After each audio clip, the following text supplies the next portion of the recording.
이어지는 말씀은 전도서입니다. 전도서 6장 1절에서 12절까지 보도록 하겠습니다. 전도서 6장 1절에서 12절까지 말씀.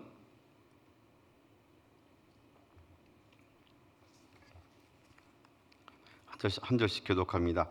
내가 해 아래에서 한 가지 불행한 일이 있는 것을 보았나니 이는 사람의 마음을 무겁게 하는 것이라. 어떤 사람은 그의 영혼이 바라는 모든 소원에 부족함이 없어 재물과 부유와 존귀를 하나님께 받았으나 하나님께서 그가 그것을 누리도록 허락하지 않으셨으므로 다른 사람이 누리나니 이것도 헛되어 악한 병이로다. 사람이 비록 100명의 자녀를 낳고 또 장수하여 사는 날이 많을지라도 그의 영혼은 그러한 행복으로 만족하지 못하고 또 그가 안정되지 못하면 나는 이르기를 낙태한 자가 그보다는 낫다 하나니 낙태된 자는 헛되이 왔다가 어두운 중에 감에 그의 이름이 어둠에 덮이니 햇빛도 보지 못하고 또 그것을 알지도 못하나 이가 그보다 더 평안함이라. 그가 비록 1000년의 갑절을 산다 할지라도 행복을 보지 못하면 마침내 다한 곳으로 돌아가는 것뿐이 아니냐. 사람의 수고는 다 자기의 입을 위함이나 그 식욕은 채울 수 없느니라. 지혜자가 우매자보다 나은 것이 무엇이냐. 살아있는 자들 앞에서 행할 줄을 아는 가난한 자에게는 무슨 유익이 있는가. 눈으로 보는 것이 마음으로 공사하는 것보다 나으나 이것도 헛되어 바람을 잡는 것이로다. 이미 있는 것은 무엇이든지 오래 전부터 그의 이름이 이미 불린 바 되었으며 사람이 무엇인지도 이미 안 바 되었나니 자기보다 강한 자와는 능히 다툴 수 없느니라. 헛된 것을 더하게 하는 많은 일들이 있나니 그것들이 사람에게 무슨 유익이 있으랴. 헛된 생명의 모든 날을 그림자같이 보내는 일평생에 사람에게 무엇이 낙인지를 누가 알며 그 후에 해 아래에서 무슨 일이 있을 것을 누가 능히 그에게 고하리요. 아멘.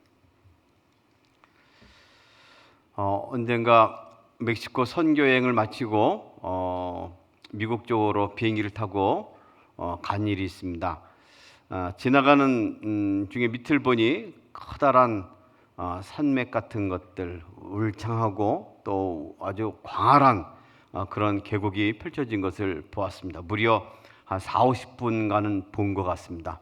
나중에 그것이 그랜드 캐년이라는 것을 알게 됐습니다. 사람들은 그랜드 캐년에 가서 그 광활하고 또 깊게 패인 그것을 보며 감탄을 자아냅니다. 좀 더 멀리 또 잘 보기 위해서 가능한 한 높은 산에 올라서 많은 것을 보려고 애쓰는 것을 알고 있습니다. 나중에 봤더니 그랜드 캐년이 길이가 약 450km 됩니다. 우리 남한의 길이만큼 되고 너비는 30km에 육박한다고 얘기하고 있습니다. 그곳에 가서 보게 되면 그 웅장하고 그 큰 것을, 광활한 것을 한가운데서 보게 되죠. 그런데 높은 곳에서 보게 되니까 쭉 가면서 이렇게 몇 번에 들어오더라고요. 한눈에 들어오진 않지만 한 40분 정도 비행기 타고 가서 보니까 높이 날수록 멀리 볼 수 있다라는 그런 사람들의 말을 증명할 수 있었습니다. 실제로 위에서 보면 아래서 행하는 모든 것을 예측할 수도 있고 또 미리 어떻게 되는 것을 가늠할 수가 있죠. GPS라는 것이 발달되어서 우리는 내비게이션을 가지고 자동차를 운행합니다.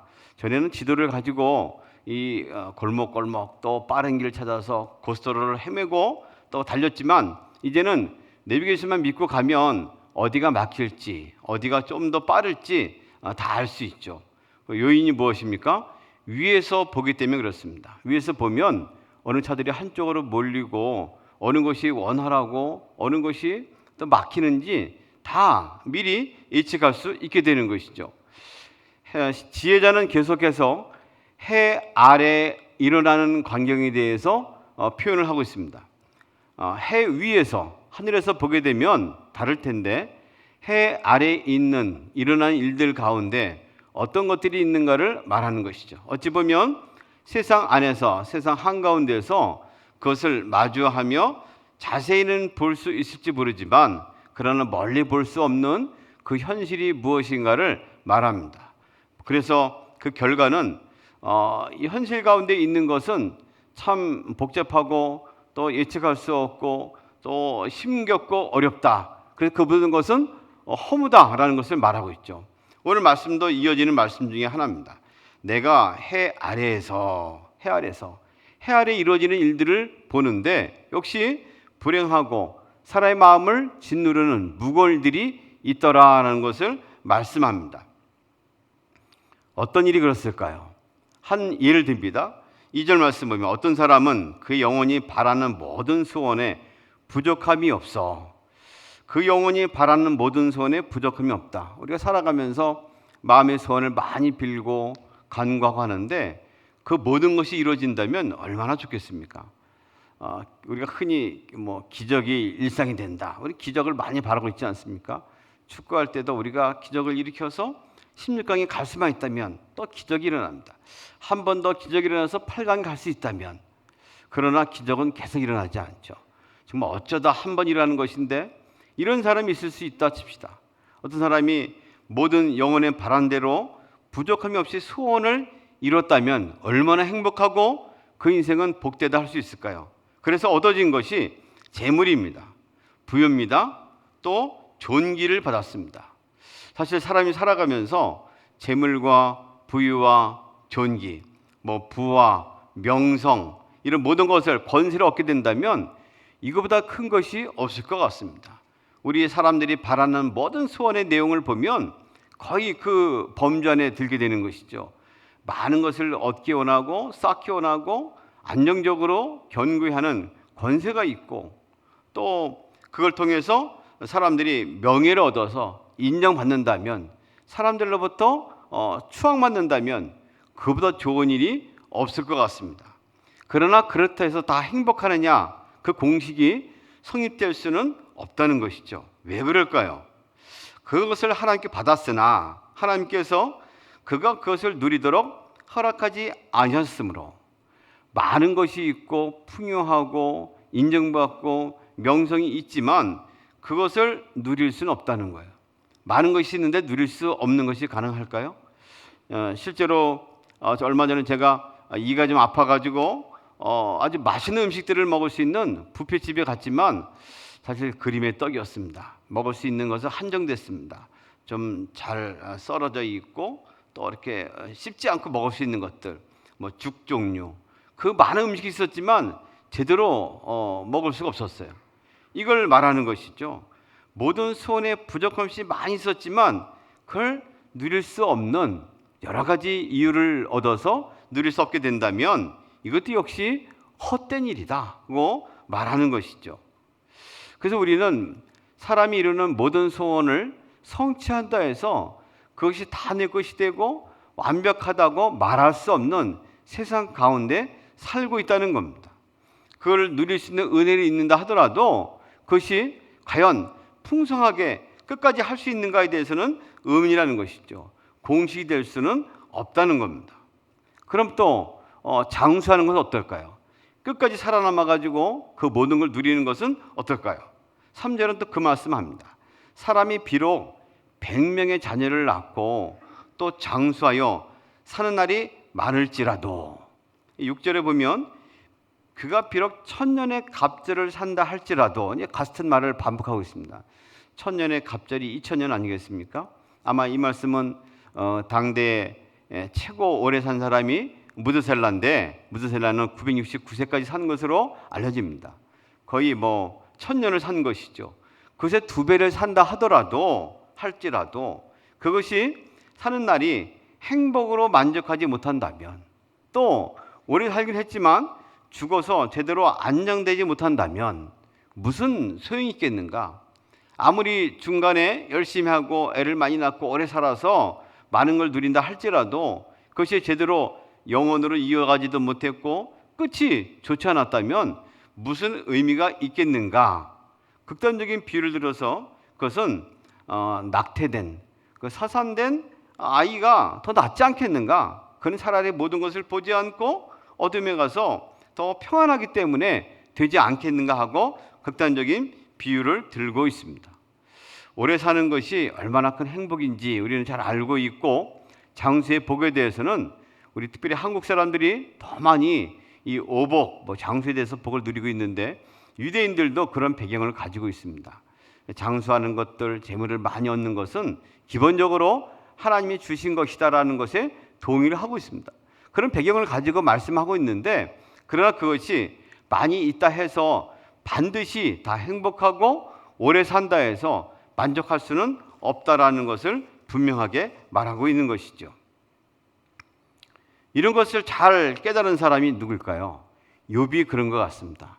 욥은 그의 생에 있어서 정말 풍성한 대로 당대의 의인일 뿐더러 그는 모든 것을 소유한 사람이었습니다.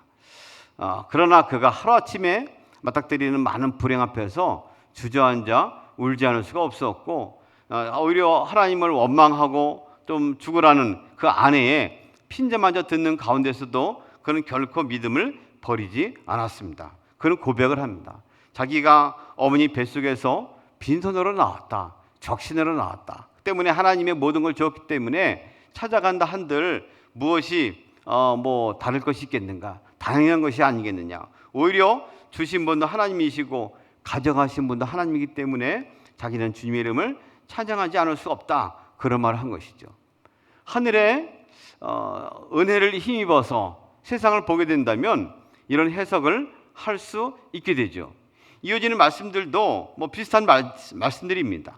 거기에 이렇게 막 분절돼서 각 문장이 나눠져 있지만, 식탐에 대해서 말하고, 아무리 만나는 것을 맛본다 해도 식탐은 끝이 없다.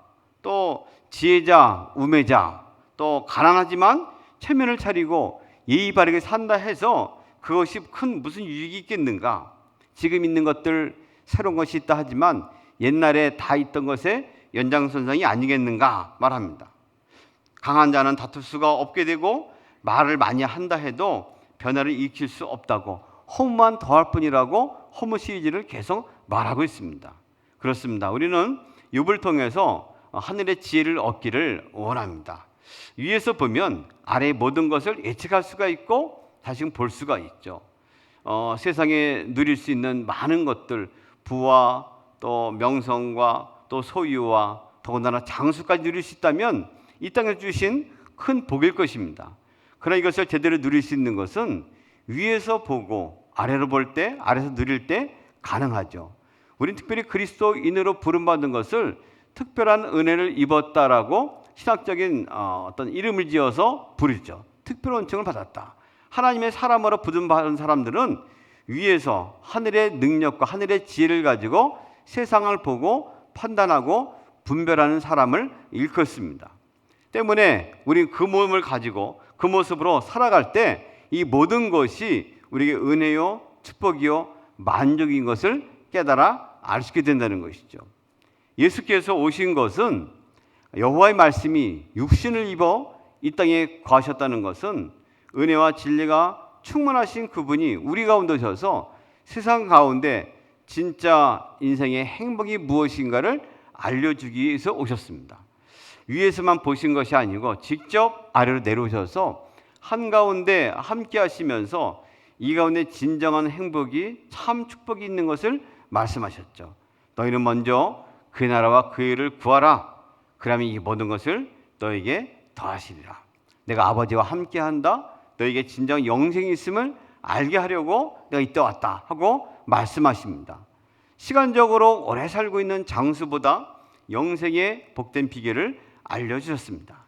주님과 함께하는 것이 영생인 것을 깨달아 알게 하셨습니다. 많은 부를 진정 누릴 수 있는 복된 길은 먼저 그의 나라와 의를 구하는 것이라고 말씀했습니다. 하늘의 지혜를 가지고, 하늘의 능력을 가지고 이 땅에 내려오신 것입니다. 오늘도 주님의 은혜를 힘입어서 이 땅의 모든 것을 해석하는 지혜를 얻기 원합니다.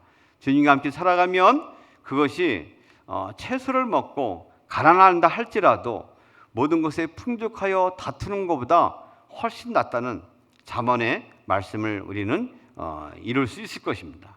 주님 오늘도 우리와 함께 하시면 이 모든 것을 통해서 진정한 행복이 무엇인지, 만족이 무엇인지, 기쁨이 무엇인지를 발견하고 누릴 수 있을 것입니다. 예수님이 그것을 보여주셨고 오늘 우리에게 가능성을 제시하십니다. 오늘 주님과 함께함으로 그 축복을 누리고 다시금 새로운 것에 주님 주신 것을 도전하고 또 반응하는 그런 복된 하루가 되기를 주님의 이름으로 소망합니다.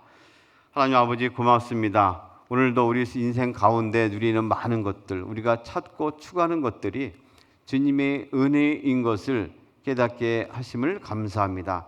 걸어가신 주님 오심을 기억하고 기념하며 또 기다리는 이 성탄의 계절에 우리 가운데 오신 예수 그리스도를 통해서 이 모든 것을 해석합니다. 고맙고 감사합니다. 오늘도 힘을 얻어 좀 이 땅에서 많은 고통과 질병과 염려와 근심 가운데 주님 희망을 보게 하시고 주의 나라를 이루게 하여 주시옵소서. 그런 능력으로 살아갈 수 있는 복된 날 되도록 주님 은혜를 더하여 주옵소서. 예수님의 이름으로 기도합니다. 아멘.